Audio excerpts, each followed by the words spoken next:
మందిరంలో ఏడ్చా, నాకు బిడ్డలు కావాలని ఏడ్చా. అంతవరకు నేను చేయగలిగా, అంతవరకే నేను ఏదో గొప్పదాన్ని అనుకున్నా.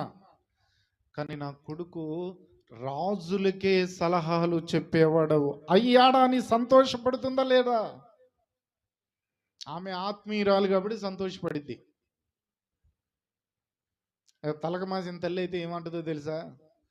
వీడి వల్ల సంపాదన లేదు, వీడి వల్ల ఉపయోగం లేదు, వీడి భార్య పిల్లలు కూడా మానెత్తినబడ్డారు, వీడికి సరిగ్గా సేవలు అంటాడు, బైబిల్ తీసుకొని తిరుగుతాడు అనే ఒత్తిడే ఈ అబ్బాయి ఎదుర్కొని సగం జీవితం పాడైపోద్ది.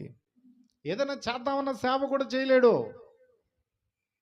సేవకుడికి ముందు ఇంటి వాళ్ళ సపోర్ట్ కావాలా, తర్వాత బయట సపోర్టు.